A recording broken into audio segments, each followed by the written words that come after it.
This is the video journal 1 reflection on Just Mercy, and I will be answering questions 1 through 11. Question 1. My reaction to Bryan Stevenson's and Henry's exchange is that, firstly, I empathize with Henry in his situation and the plight that he must be facing, just experiencing the uncertainty of a life or death situation.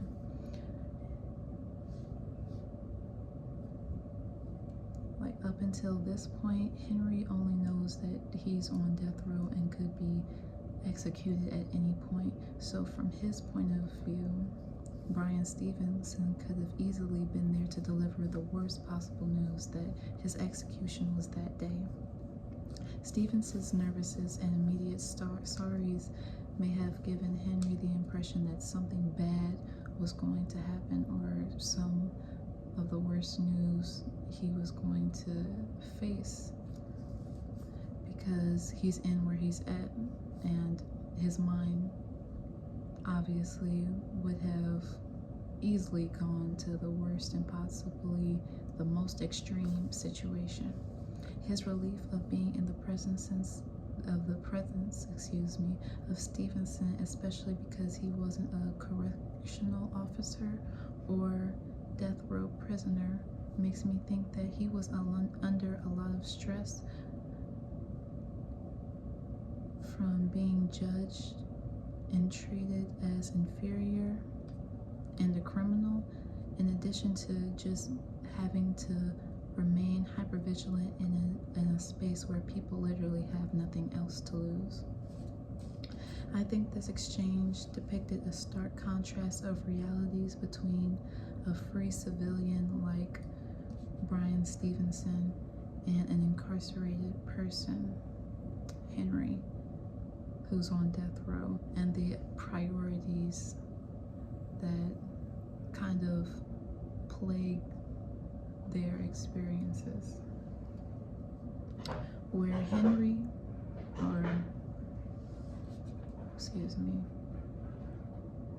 Stevenson is worried about making a good impression on the first day of his in the field work, Henry is worried about whether or not he will get to live to see another day. And for Stevenson, this exchange helped him lower his inhibitions of being inadequate and deepened his sense of professional motivation and compassion. And I believe that that's exemplified when Henry is just expressing his gratitude just for hearing some simple news that Stevenson initially felt like wasn't necessarily good enough to hear, or good enough to like deliver bluntly.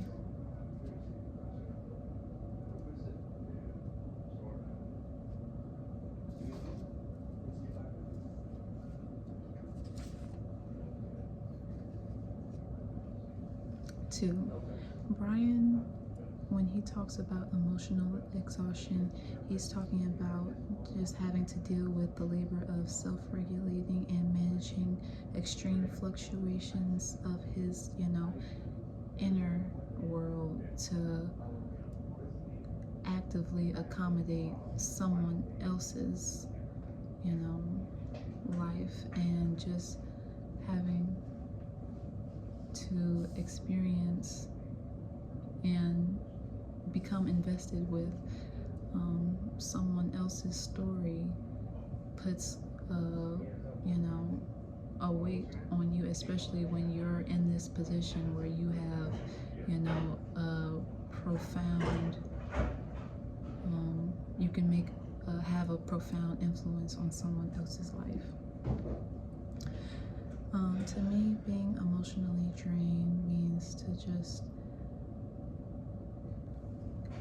do a lot of do a lot of work of just going through the emotions of feelings and having them just be so drastic and sometimes so different from, what you're used to makes it feel, overwhelming, or just a lot of labor, a lot of work, and just experiences where I felt emotionally drained or emotional exhaustion are mainly when I have to confront feelings that I don't necessarily try to actively be in contact with. So just sadness or anger and frustration, those kind of all bleed into each other and kind of build and exasperate, creates an exasperated strain on my inner management of emotions.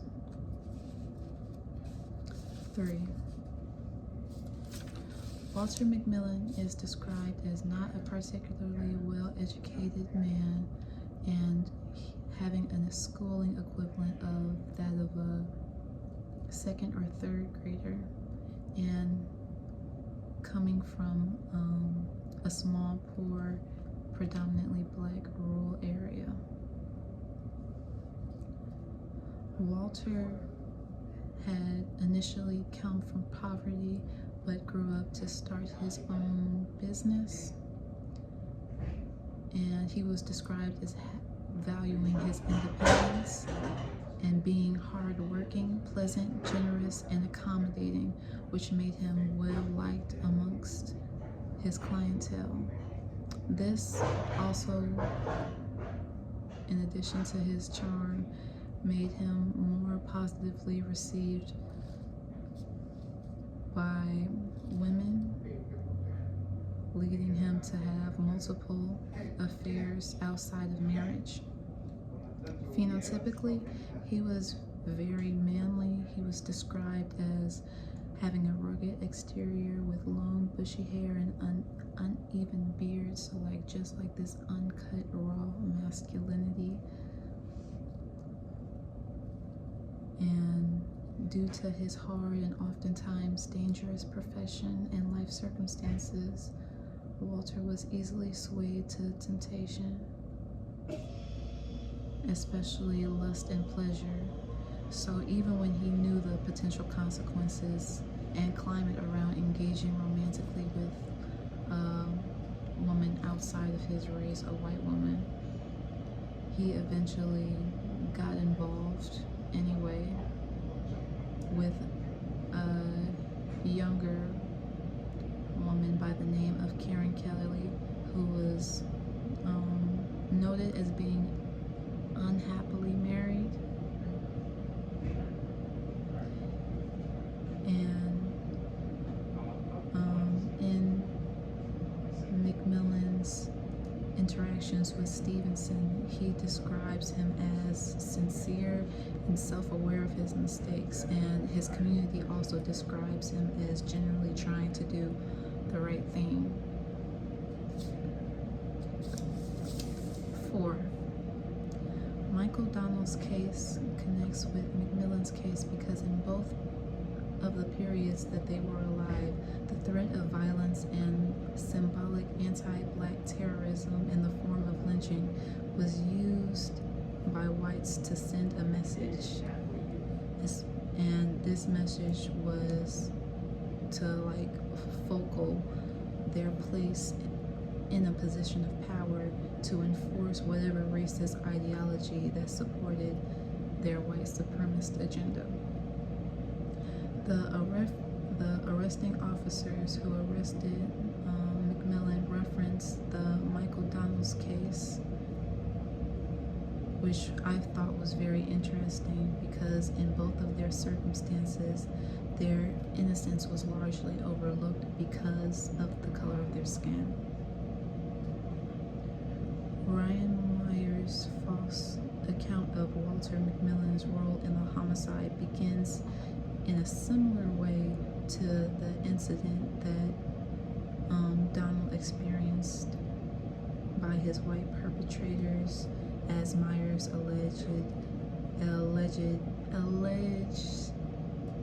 that he was lured to McMillan's truck at the gas station and forced into it at gunpoint. Additionally, the police, creating just bogus stories to fit a narrative to get a problematic case closed, also is a component tied to both of these stories, even though they kind of play out in different ways. And additionally, just because of how far-fetched these stories were that depicted these people who were victims of these crimes in a completely different light than how they were actually.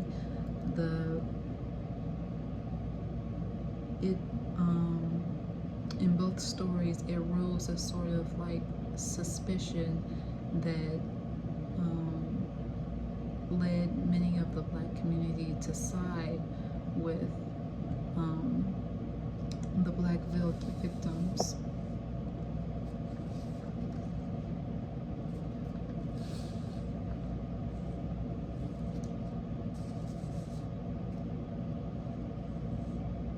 And this also led to just the inclusion of civil rights activists and civil rights lawyers and attorneys coming to confront this issue from a race-based standpoint. 3. Walter McMillan, excuse me. 5. Walter's lawyer funds were acquired by his family through church donations and selling what few property and possessions they had. 6.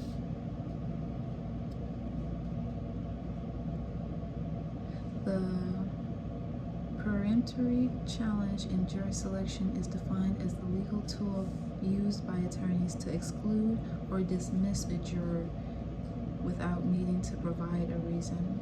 This relates to Walter McMillan's case because one of the limitations to this legal maneuver was that the attorneys could not discriminate on the basis of race or gender, which would essentially challenge the all-white jury trope that was typical for high-profile trials in the South at that time.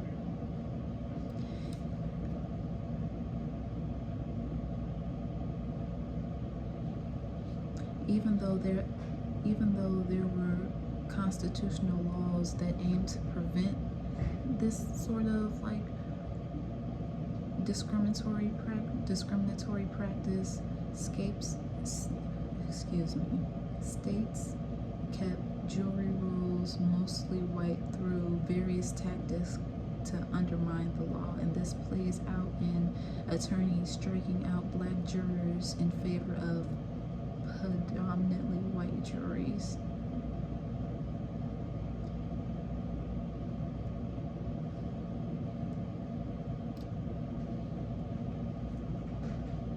And because they had cause to believe, the civil rights representatives had cause to believe that this was due to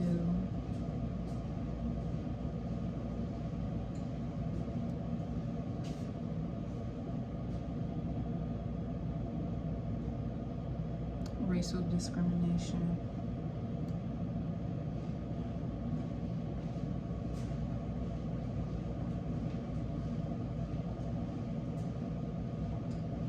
The case was, it warranted a request to change the venue.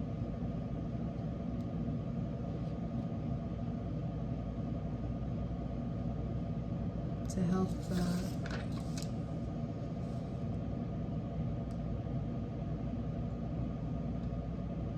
to like help out their case and like prevent the social climate from influencing jury's verdict. Okay, thank you.